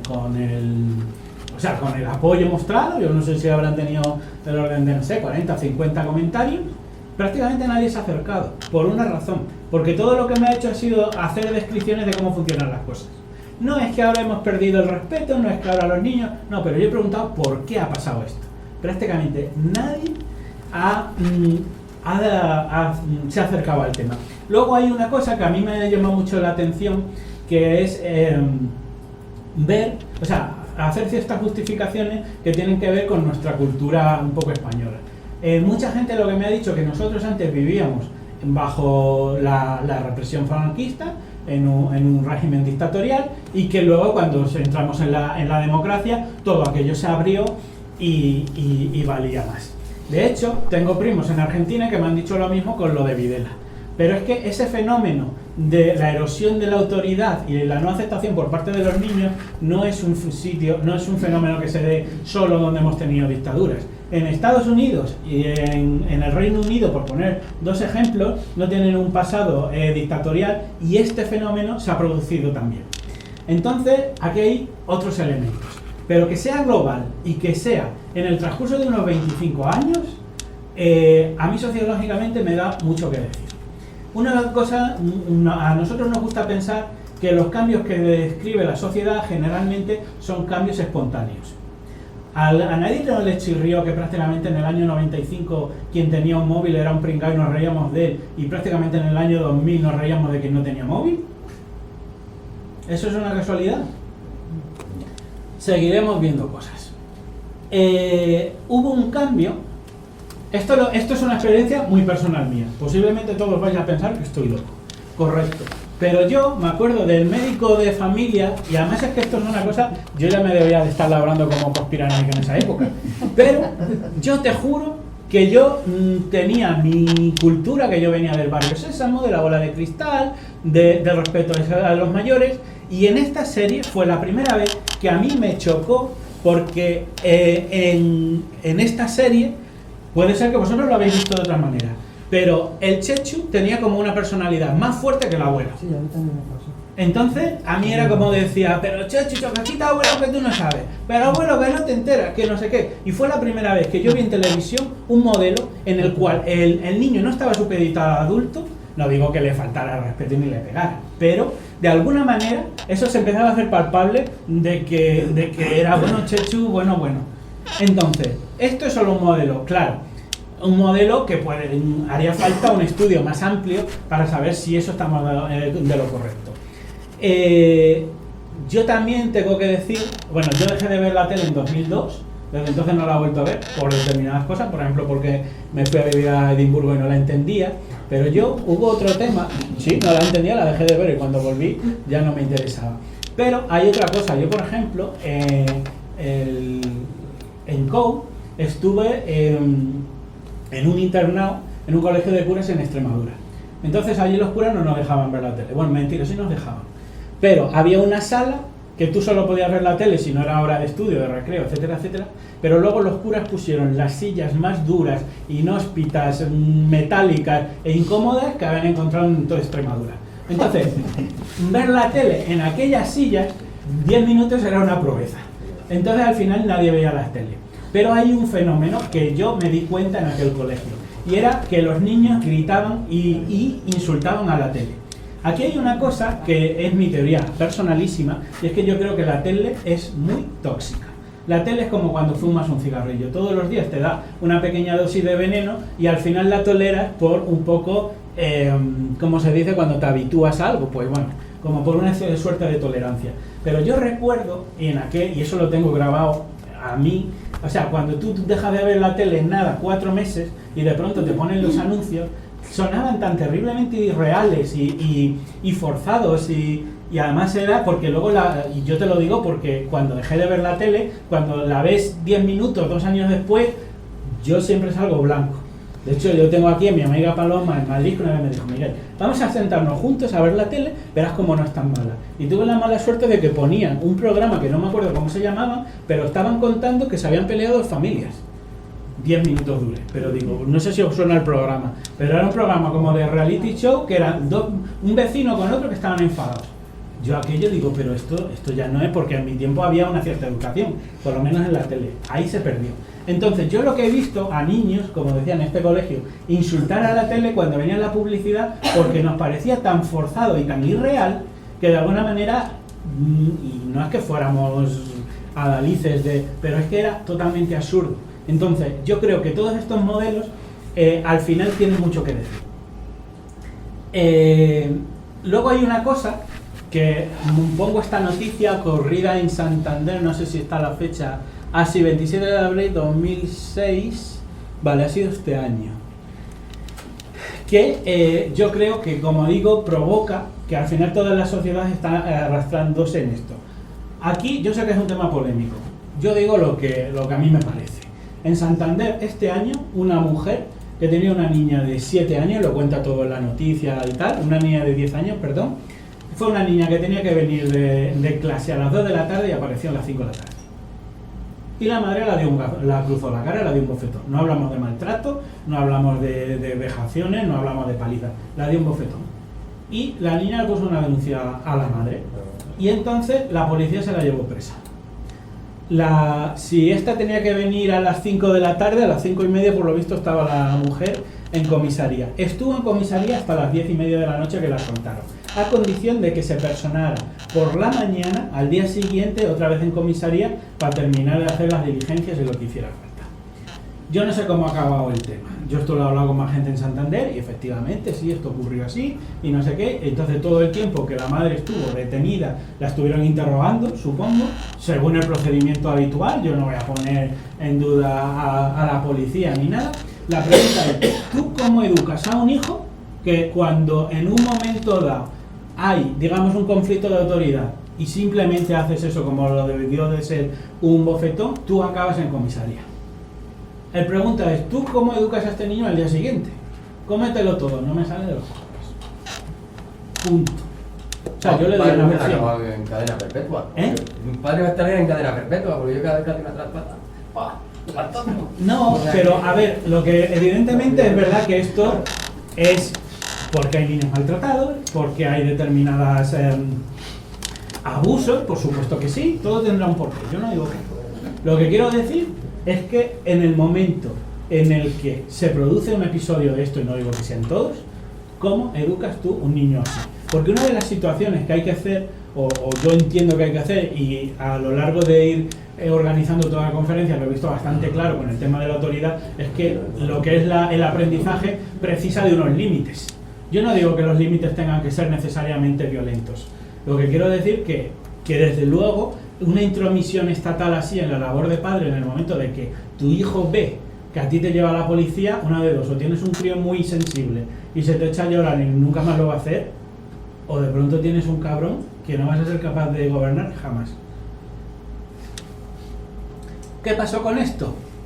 Bueno, y cuando decía que esto es global, esta es una nota de unos profesores bolivianos, porque hablaban del tema de las tareas, de la responsabilidad, y entonces pues los profesores lo que dicen que vale, traer a niños que por lo menos sean irresponsables, faltos de respeto, sin bañarse, deshonestos, flojos, etc. Al final es un poco el modelo que comentaba Eva hace un rato de por ejemplo esos dibujos donde no existe ningún tipo de norma. No, al final, ¿qué es lo que pasa? Que el niño se está empezando a volver inmanejable por parte de la sociedad, y los profesores lo tienen claro, ¿no? Aquí decía yo que habíamos descrito, o sea, que yo he apoyado la conferencia en una serie de estudios sociológicos. Esto es una investigación social pura y dura, con su marco teórico, su técnica de investigación y tal, y formó parte, si no recuerdo mal, en Chile, analizaron durante un periodo de tiempo todo lo que era el contenido que salía de la televisión, ¿no? Habla de consumo televisivo de padres e hijos y recepción de las representaciones de autoridad agenciadas por la televisión.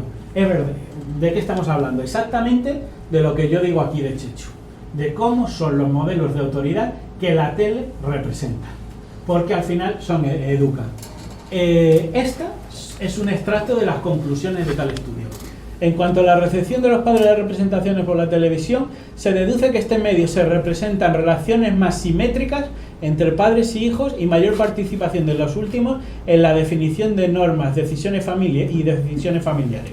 Lo que vienen a decir que esa simetría, el lenguaje a veces es extremadamente elegante, lo que viene a decir es que ya no hay una autoridad del padre, que es más un consenso, incluso una negociación.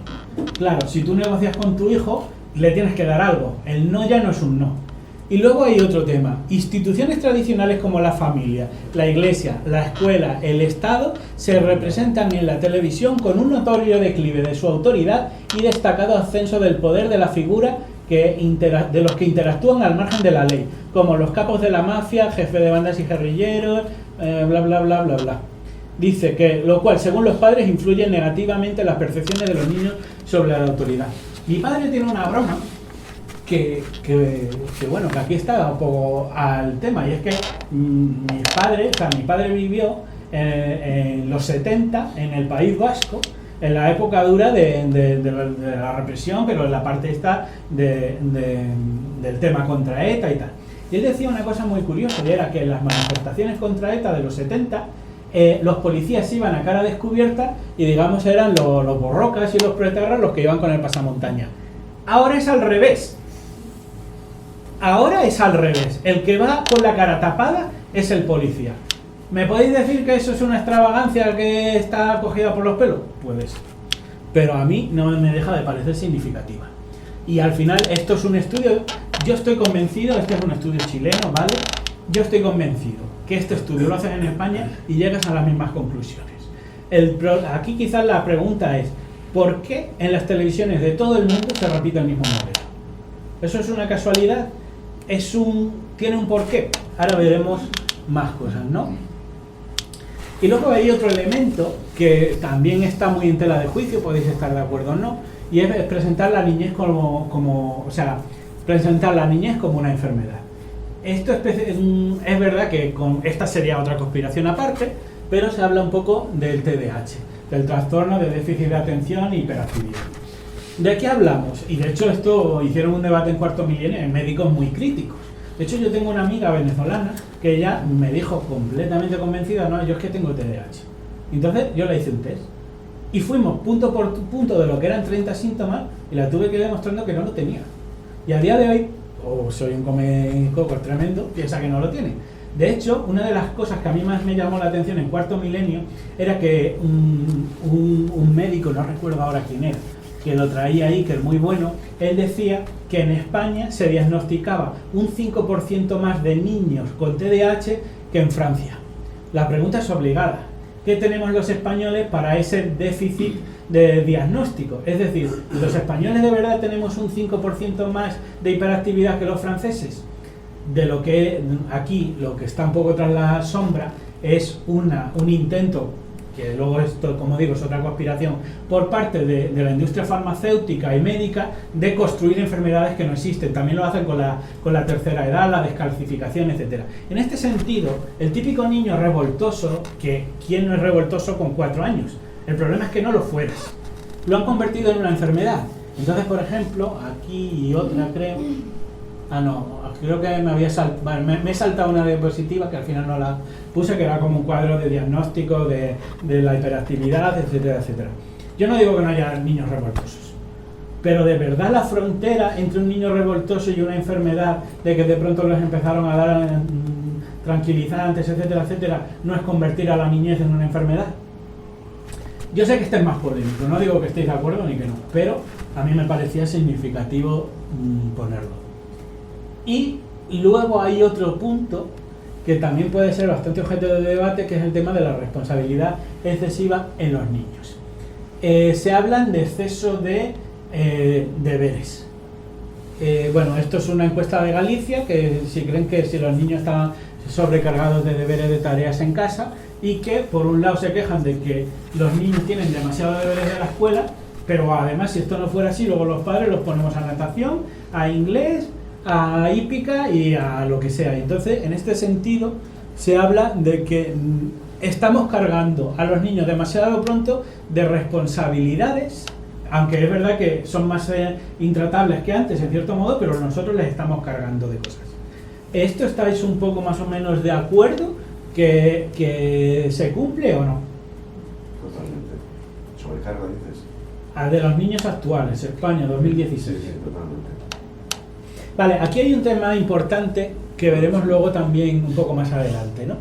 Pero al final sería otro rasgo más en el que esa responsabilidad excesiva, en el que el niño ya no solo tiene que jugar, sino que tiene una serie de tareas, no son responsabilidades como tiene un adulto, pero estamos tratando que lo parezca.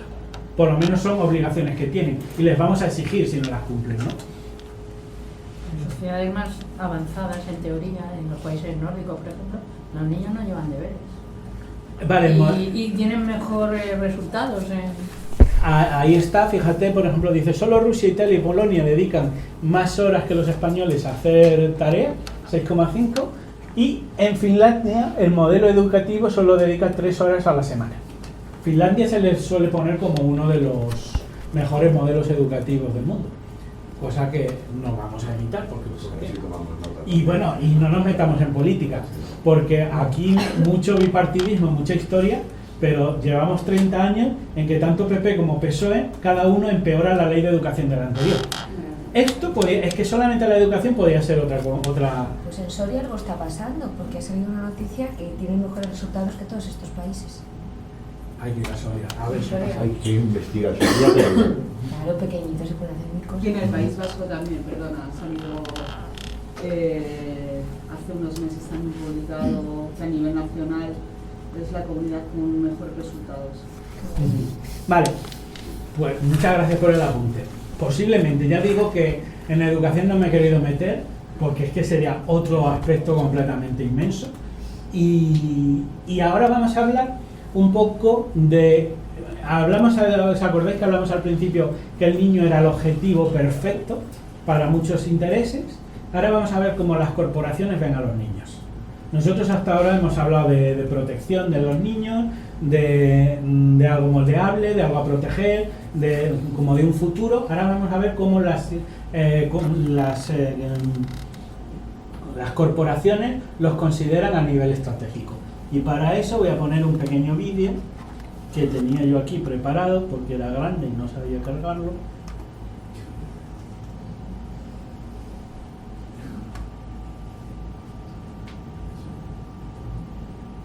Espero que no se corte, si lo hace lo volvemos a poner, porque yo creo que merece la pena. 4, 3, 2, 1. Off into space. Man, that takes real teamwork. And here's a team of junior spacemen with an out-of-this-world breakfast. Comparar el marketing de ayer con el marketing de hoy es como comparar una escopeta de aire comprimido con una bomba inteligente. No es lo mismo que cuando yo era niña, o incluso cuando eran niños los jóvenes de hoy. El marketing de hoy es mucho más sofisticado y mucho más penetrante. No se trata de que los productos sean en sí buenos o malos. La cuestión es que se manipula a los niños para que compren los productos. En 1988, Western International Media, Century City y Lieberman Research Worldwide realizaron un estudio sobre la insistencia con que los niños piden que les compren algo. Pedimos a los padres que llevaran un diario durante 3 semanas y que anotaran en él cada vez, imagínese, cada vez que su hijo les pidiera con insistencia la compra de un producto. Les pedimos que anotaran cuándo, dónde y por qué. El objetivo del estudio no era ayudar a los padres a soportar la insistencia de sus hijos. El objetivo era ayudar a las corporaciones a ayudar a los niños a pedir productos de forma más eficaz.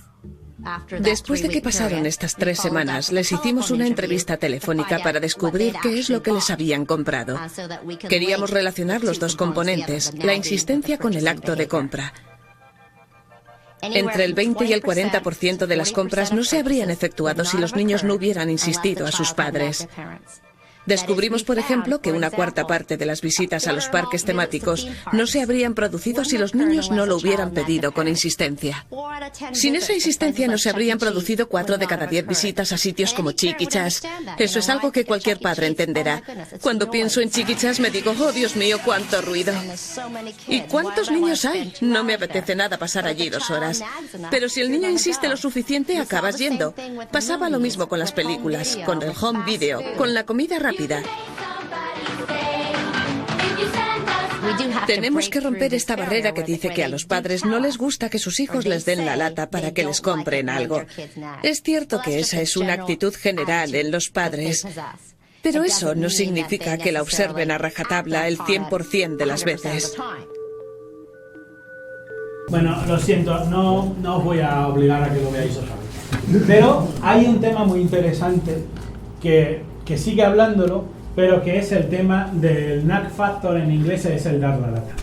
Esta gente, como has visto, es investigación social pura. Cogemos 200 familias y apuntamos siempre cómo los niños dan la lata. Entonces, lo que ellos han dicho, dicen, no queremos ayudar a los padres a gestionar cómo hacen los niños cuando dan la lata, sino a enseñar a los niños a que den la lata más eficientemente. ¿De qué se trata esto? De un tema muy, muy curioso. El efecto que tiene la publicidad sobre los adultos es reducida.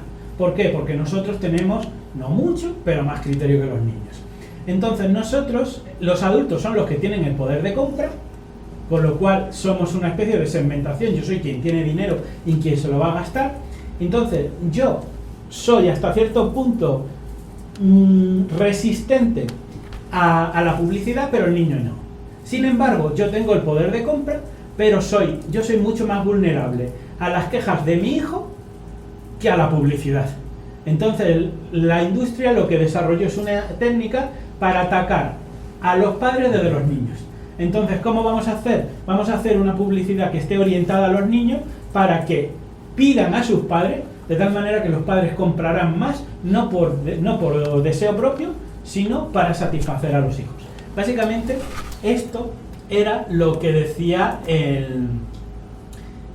este pequeño vídeo.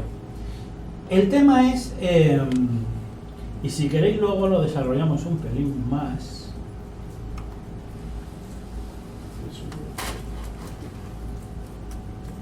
Vale.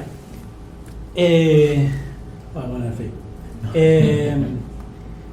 Hay un tema, bueno, hablábamos de cómo en ese sentido las corporaciones estudian a los niños cómo utilizan a los niños para manipular a los padres, y al final todo se hace con un objetivo de venta. En el fondo hay un tema bastante curioso, y es, supongo que, bueno, quizás ya sea mejor en el momento contarlo ahora. Antes nos hemos visto con los estudios cómo prácticamente la televisión de todos los países, más o menos primer mundo y segundo, por así decirlo, han apostado, o por lo menos lo que son las grandes empresas de audiovisuales y de comunicación de masas, han apostado por modelos culturales en los que la relación de autoridad se disipe. La pregunta es, ¿por qué hacen esto? ¿Y qué obtienen con ello? En el fondo, aquí la respuesta, según he estado yo indagando, es muy parecida a la de los niños. Y es que el consumismo se acrecienta en el momento en el que esas relaciones de autoridad no son férreas. Gran parte de todo el consumismo actual es venderte o bien felicidad o bien libertad. Entonces, si tú eres una persona que eres respetuosa con determinadas otras relaciones de autoridad, llamamos la iglesia, la familia, etcétera, una responsabilidad, yo no te puedo tú no vas a responder igual a mi idea nuclear, y es que tú te lo mereces todo. Tú puedes ser feliz a través de las cosas materiales. Entonces, ese consumismo, el tú te mereces, que básicamente era la idea núcleo de toda la televisión, es satisfacer inmediatamente tus necesidades materiales. ¿Quién se encarga de eso? La publicidad. ¿Cómo maximizamos eso? A través de que no haya autoridad. Tú tienes derecho a todo. Por ejemplo, el ejemplo que decía Eva con los niños, que no tenían reglas, etcétera. Pensad, por ejemplo, en el estudio de Chile, como decían que había una visión preponderante de que los forajidos, los mafiosos, los terroristas tenían como una percepción aumentada dentro de la serie. Al final, ¿cuál es el mensaje claro? Es que tú tienes derecho a todo lo que quieres. No hay ley, no hay autoridad, no hay reglas. Tú, si lo quieres, tienes derecho a ello porque tienes derecho a ser feliz. Eso se fomenta en los niños, o sea, realmente va para toda la sociedad. Lo que pasa es que como no se mezcla entre niños y adultos, al final esto de quién lo cogen, los niños. El efecto que tiene, que destruye la autoridad. Pero, ¿cuál es el objetivo al final? Aumentar el caldo de cultivo cultural para el cual ese tipo de cultura dominante aumenta el beneficio. Y esa es quizás la gran conspiración de cómo toda la cultura ideada por las grandes empresas audiovisuales ayuda al final al consumismo. Hay otra faceta, pero se me acaba de ir lo que iba a decir. Y bueno, seguimos con las técnicas para captar niños. Esto hace poco un amiguete que se llama Jesús Ortega ha hecho un nuevo programa de radio que es brutal de bueno, lo recomiendo a todo el mundo, y en su primer capítulo entrevistaban a Carlos Escola, autor del libro Licencia para matar. Esto es, bueno, como pone ahí, una historia del tabaco en España, pero este señor habla de cómo, bueno, ahora mismo hay un cierto declive del tabaco, el tabaco que antes era como estaba muy popular, ya cada vez ya ha habido mucho trabajo cultural en contra del tabaco, y ahora el tabaco no tiene tan buena prensa. Los vendedores mundiales de tabaco, que al final son las 5, 6, 7, 8 marcas de siempre, aunque se diversifiquen, al final son temas mundiales, lo que han hecho es empezar a abrir mercados en el segundo y tercer mundo, especialmente en el tercero, pero con un objetivo, los niños. Si tú consigues que un crío con 12 o 13 años fume, ese crío es tuyo toda la vida. ¿Qué ocurre con esto? Que realmente al final es el tema de crear adictos, ¿no? Pero orientado a los niños. Aquí, por ejemplo, tenemos una cierta producción. A mí cuando me comentó aquello, claro, tenía mucho sentido, pero yo no podía decir esto en la conferencia tal cual y quedarme más pancho. Tenía que buscar ejemplos. ¿A quién creéis que va dirigido este anuncio de tabaco?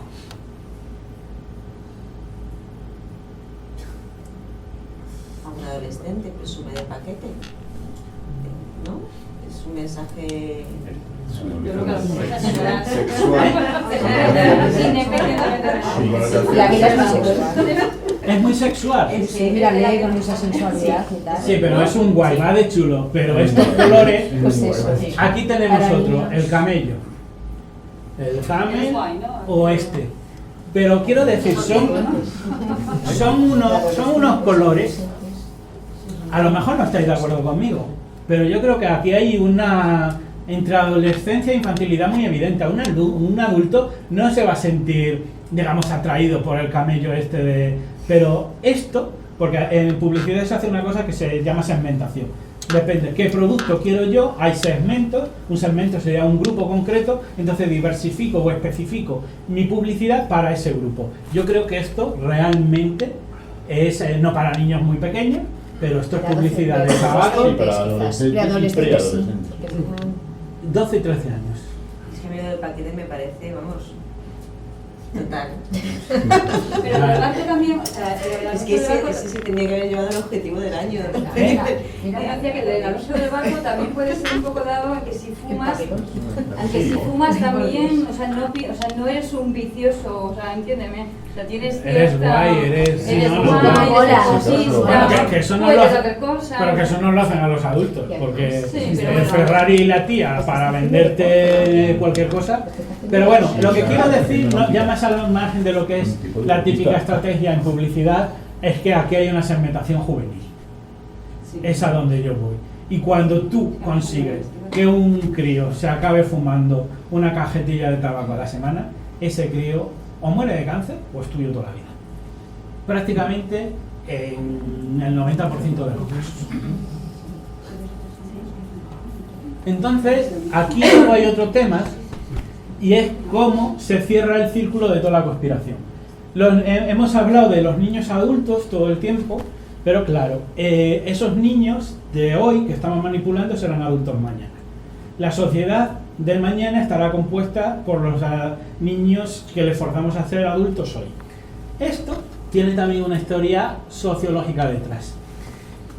Yo lo he llamado, igual no está bien, la inmadurez social crónica. Aquí tenemos dos libros que para mí son representativos, más el primero que el segundo. El primero es un libro pionero. En psicología, cualquier persona que estudie eso estudiará a Dan Kiley. Es quien descubrió, por así decirlo, el síndrome de Peter Pan. Dan Kiley era un psicólogo norteamericano que ya en 1983, es prácticamente contemporáneo del libro de Postman, dijo que había un síndrome que estaba empezando a aparecer en la sociedad norteamericana y que él consideraba que un cierto tanto por ciento de adultos en aquella sociedad no alcanzaba emocionalmente la madurez. Y él consideraba que eso era significativo. Esto tuvo un impacto, vamos a decir, reducido, fue el primer trabajo que se hizo. El tema de esto, de las investigaciones así un poco académicas, le pasa lo que a todo. Si luego se va acumulando evidencia y otros psicólogos siguen viendo este tema, al final este hombre pasa a ser un nombre o pasa a morir en el olvido. El libro que tenemos a la derecha, Antoni Bolinches, es un psiquiatra español que ejerce en Palma de Mallorca y que escribe este libro. Por varias razones. Una es basada en su experiencia profesional, en su gabinete, pero Antoni Bolinches, que habla por supuesto de Dan Kiley, lo cuenta todo, etcétera, etcétera, pero Antoni Bolinches dice una cosa, que ahora en 2010, en este caso, la generación Peter Pan no es un síndrome, sino que hablamos de una cosa epidémica, de una cosa muy amplia. De hecho, Bolinches considera que la mayoría de los adultos ahora tenemos rasgos de Peter Pan, que son rasgos narcisistas, que son incapacidades para establecer relaciones de larga duración o para mantener trabajos, etcétera, etcétera. Él considera que los adultos de ahora son mucho más infantiles que eran los adultos de los 70 especialmente, ¿no? Entonces, aquí hay una cosa que yo creo que cierra el círculo y que está muy claro en que, primero, está el modelo educativo de la televisión, como hemos dicho, pero es que, de hecho, el síndrome de Peter Pan está basada en la obra de ficción de un escritor que ahora mismo no me acuerdo cómo se llamaba, el que lo escribió, pero vamos, que es el de Wendy y todo este tema, y que ese hombre cuenta, de hecho Kiley lo cuenta, de que el síndrome de Peter Pan se puede producir curiosamente por dos cosas. porque el niño se le eduque en un entorno de satisfacción del placer como muy amplio, que no tenga ningún tipo de límite y que todo sea, digamos, pues disfrutar y punto, o curiosamente por el punto completamente opuesto. Un niño que tiene que asumir, digamos, excesivas responsabilidades en su niñez, acaba no queriendo ser adulto.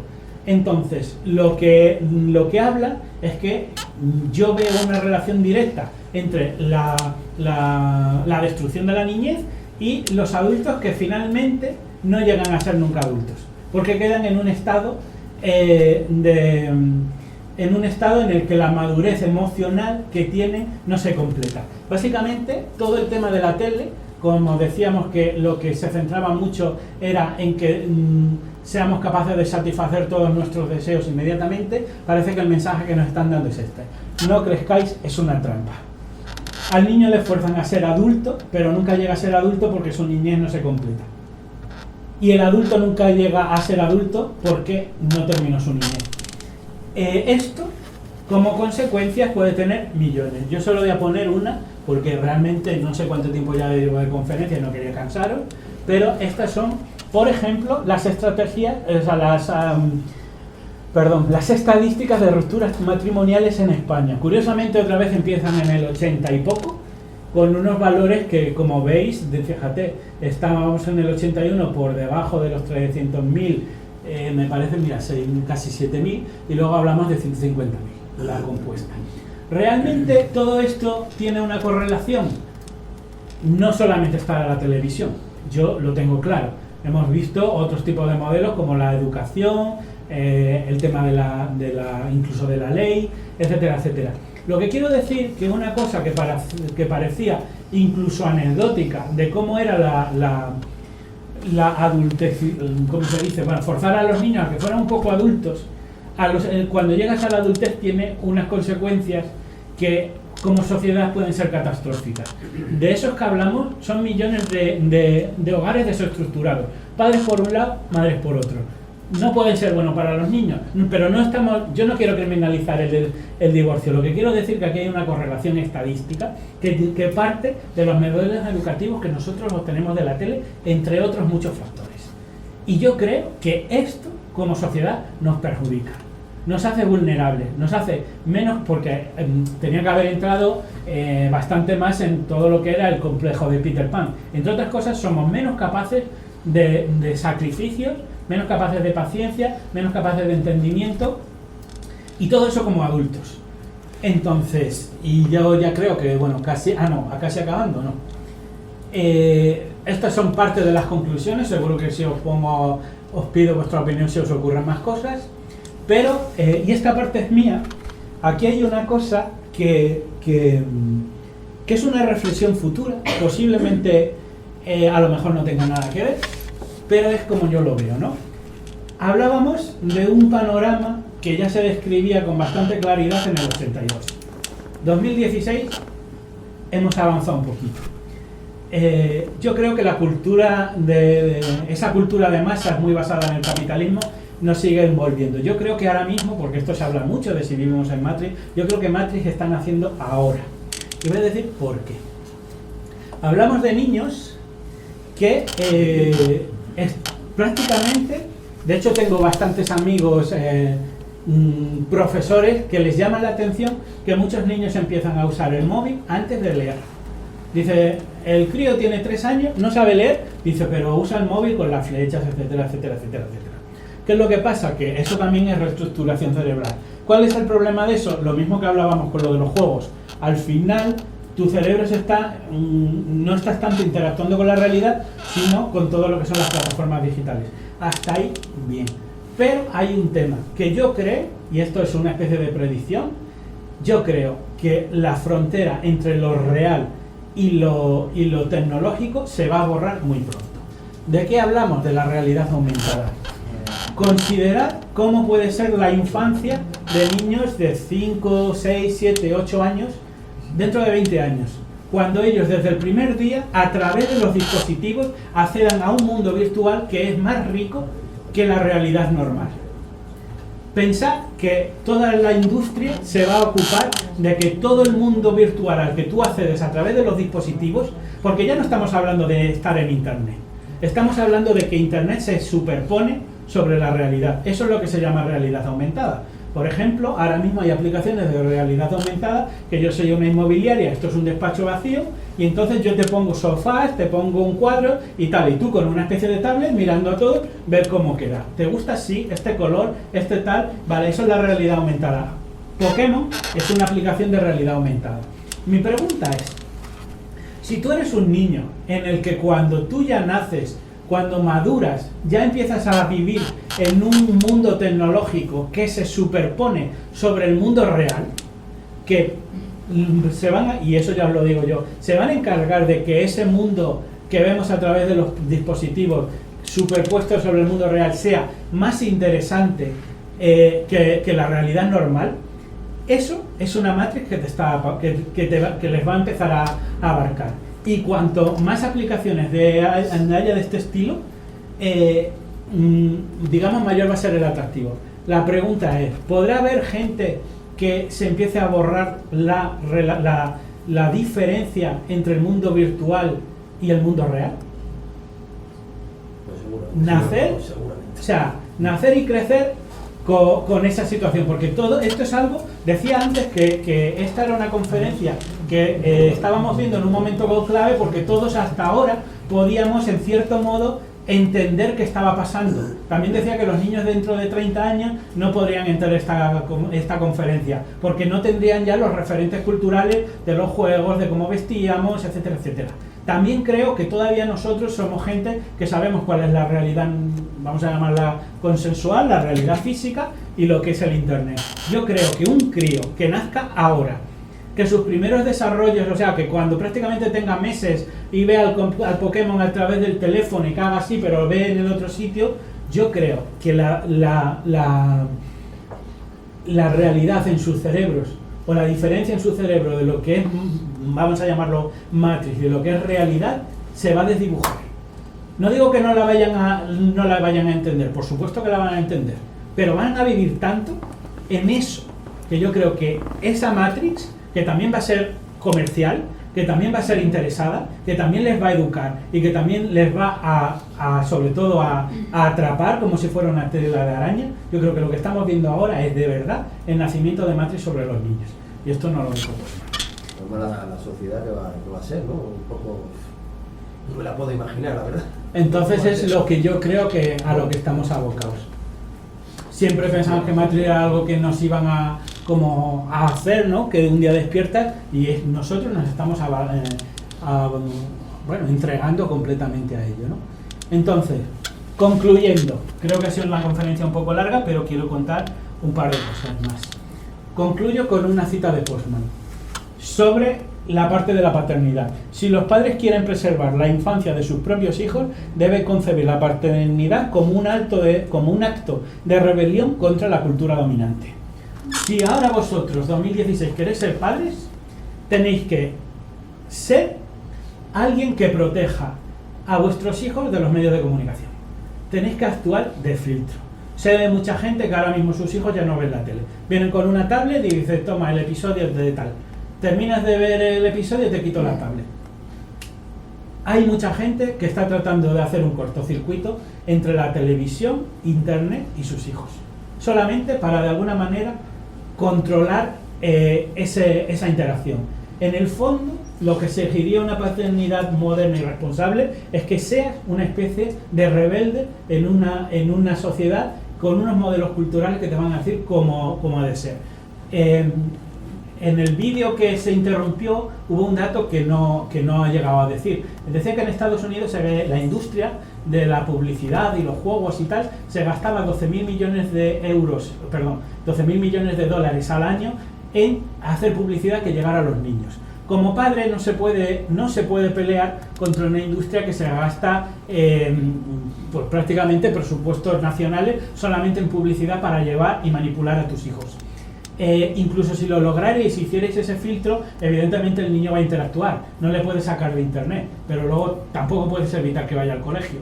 Yo creo que es una especie de batalla perdida. Pero al final hago lo mismo que hizo Iker cuando dijo todo esto.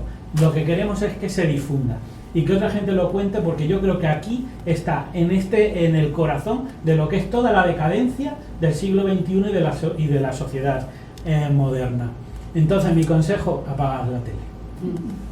Y este es el gran mensaje de Postman, que dice, Postman decía que sentía dar conferencias tan terribles, porque esto mismo lo contaba en el año 82, y que la gente se iba un poco deprimida, no sé si será el caso, pero al final él acaba con una cita muy bonita. Los niños son los mensajes vivos que enviamos hace unos tiempos que ya no veremos.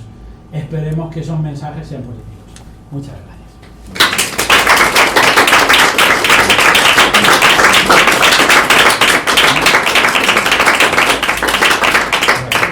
Preguntas, ruegos, amenazas, descalificaciones. ¿Cuánto tiempo vas a estar en Madrid? Es que vienes poco por Madrid. ¿Por qué? No, digo, ¿coges el metro? No. No coges el metro. No. Es que si coges el metro, que ya tienes red G en el metro, si lo coges... A ver, pero si por eso puedo... No, te puedes dar cuenta en un vagón cuántos no hay metido en un móvil o con unos cascos que están desconectados de la realidad del resto del vagón. Gracias. Hasta luego, muchas gracias. Cuéntalos, ¿cuántos no están ya metidos en la matriz de...? Sí, no, además es que, ¿os acordáis cuando he hablado del efecto Frankenstein? El efecto, lo estamos hablando de la televisión, pero hay una cosa que en su día... El problema es que este tipo de cosas son curiosas porque estamos súper metidos en ello. Vosotros, supongo que todos tendréis, por lo menos sabéis leer, sois gente que habéis leído libros. Una pregunta, honestamente, ¿a vosotros no os cuesta leer libros ahora más que hace 20 años? Sí. ¿Vosotros no pensáis que la fragmentación de la información actualmente hace que nosotros cambiemos de foco de atención cada pocos segundos? Yo lo llamo efecto Twitter. De hecho, una vez tuve un debate por el tema de los chemtrails con un flipado en internet, y me dijo, sí, vale, tú criticas lo que crea los chemtrails, dice, no es más de 140 caracteres. Me dice, porque si no son unos tochos muy largos y me canso de leer. Eso es como si yo, Aristóteles, quiero dialogar contigo, Sócrates, pero me dices, en 140. Entonces, pero ahí hay un detalle curioso, y es que incluso alguien como yo, que me gusta leer y tal, es verdad que ahora, por un lado son que tienes 30 WhatsApps, luego están los mensajes del Facebook y tal, y toda la información que recibimos ahora es muy fragmentada. De hecho, os diré que en lo que es de psicología cognitiva, que son formas de manipulación política, cuanto más fragmentada es la información, menos la captamos. Necesitamos un hilo conductor o una jerarquización de la información. Eso lo usan los periódicos para colar noticias que tienen que publicar, pero no les interesa que tú te quedes con ellas. Entonces, el efecto Twitter ese, al final es que decir, joder, yo antes cogía mi libro, iba capítulo 1, capítulo 2 páginas y mira otra cosa. Entonces, yo creo que de alguna manera nos están entrenando la desatención. Para mí eso, yo no digo que sea la conspiración final de que no prestemos atención a nada, o a lo mejor sí. Lo que quiero decir que yo creo que eso es un efecto Frankenstein de por lo menos lo que son las tecnologías modernas ahora de Internet. Yo creo que es un efecto palpable y creo que la tecnología está trayendo muchos efectos que en principio nadie había considerado. Más preguntas. Porque sonreís todos. Yo no lo entiendo. Es chungo lo que estamos hablando. No, yo pienso que cuanto menos inquietante todo esto. Muy inquietante. A ver, yo digo una cosa. ¿No? Tenía un como... poco miedo, ¿no? Yo creo. Tenía mucho miedo yo con esta conferencia porque yo creo que es una conferencia muy difícil. Primero porque, como digo, yo no veo la tele. Por otro lado, porque es una cosa de la que todos tenemos referencia. Yo lo que me estoy dando cuenta que lo bonito es hablar de ovnis. Hay unos humanoides que de pronto han caído y tal y cual, tú lo cuentas, joder, pues estas cosas pasan, fíjate, no sé qué. Pero luego, como eso no tiene nada que ver con tu vida, pues al final te vas a casa y lo olvidas. Yo creo que las grandes conspiraciones son estas. De hecho, porque al final lo que vivimos es, digamos, en un entorno cultural. Por ejemplo, Neil Postman lo llamaba medio ambiente simbólico. Por ejemplo, mi máster lo llaman matriz cultural, pero nosotros vivimos en una cultura de la misma manera que un pez nada en el agua. Identificar cómo esa cultura nos manipula o no, para qué, yo creo que es difícil, y yo tenía cierto miedo en que me miraras como diciendo, has perdido la chaveta. Una cosa, es difícil cuando tienes 38 o 39, pero cuando tienes más siempre te das cuenta, porque yo me he dado de todo lo que estás diciendo, lo ves. Claro, además es que en este sentido la conferencia es como extraña, porque por ejemplo también me pasó con la del azúcar, porque digamos lo aglutinas todo y está muy blanco sobre negro, pero no he dicho nada que no supierais. Eso estoy convencido.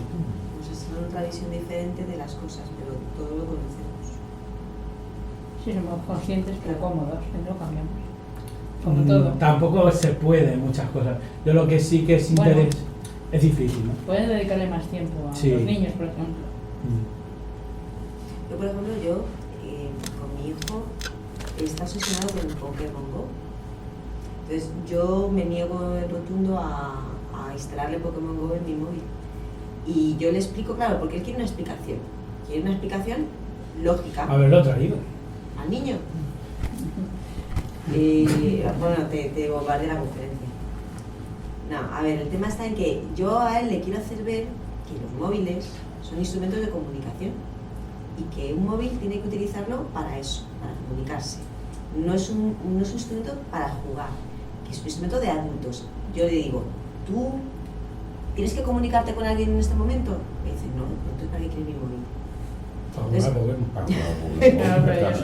es un juego. Yo creo que una de las cosas que tendríamos que enseñar a los niños es a razonar, a explicarles las cosas como realmente son, no sé. Yo sé que es David contra Goliat. O sea, yo ahora me niego a dejarle mi móvil para que instale Pokémon Go, pero sé que tiene amigos que lo tienen instalado, su padre lo tiene instalado, entonces pues un poco soy rebelde. Bueno, así no va a venir bien, creo yo. Claro, mi rebeldía le hace a lo mejor plantearse por qué mi madre, que me quiere y quiere lo mejor para mí, se niega a hacerlo. O sea, entiendo que bueno, que ahí yo estoy jugando el papel de la mala, de la bruja, de tal, pero es que es el que tengo que hacer, porque tengo que tener, no sé, soy adulta, tengo más años que él y más experiencia que él, y tengo que jugar ese papel de defenderle ante... Pero esto es un problema de dosis también.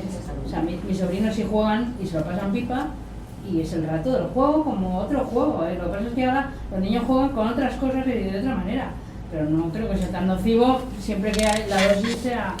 Hay una cosa que yo creo que es muy palpable. Primero, no les podemos tampoco exigir a los niños que entiendan esto cuando la mayoría de los adultos no lo entendemos, punto, y vivimos en esta cultura que, como digo, no es inocua y es muy tóxica. Pero luego, por ejemplo, está el tema de la tele. Yo he dicho apagar la tele, pues yo creo que la tele, como todo, tiene sus honrosas excepciones, pero yo creo que la tele se debería de usar como casi nadie la usa. Es decir, yo, por ejemplo, los domingos por la noche, hay un programa que me gusta, lo veo. Termino el programa y lo quito. Punto. El problema es llegar a casa y poner la tele. Y punto, por defecto. No, es que me hace compañía. No, es que está de fondo. Y desde luego jamás dormáis con la tele puesta. O sea, el bombardeo de publicitario, es que lo que digo, vosotros veis un anuncio, porque cuando tú llegas a casa estás cansado y desconectas. Un anuncio no es un contenido, no es la conversación de dos amigos. Un anuncio es un producto acabado diseñado por psicólogos, sociólogos, comunicadores y expertos en imagen. Un anuncio es una tecnología punta. De ahora tienen neuromarketing que está orientado a conseguir un efecto en ti. Entonces eso es como llegar a casa, invocar las puertas del infierno y abrirlas. No, todo eso, y además tiene un objetivo, no está para entretenerte. El entretenimiento, o sea, la cultura se ha convertido en entretenimiento, y el entretenimiento no es para que vosotros lo paséis bien, es para educaros en lo que son las necesidades del sistema de vosotros. Y que ahora mismo, ¿cuál es? Especialmente que consumáis, pero hay otra serie de valores también, ¿no? Entonces, simplemente, a lo mejor no es hacer un mundo, simplemente ser consciente de cómo funciona la red de intereses, y que si hay una tele prácticamente en cada hogar del planeta, no es por casualidad, y no es porque os beneficia a vosotros, es porque le beneficia a las élites. Entendiendo eso, pues bueno, cada uno que haga lo que quiera.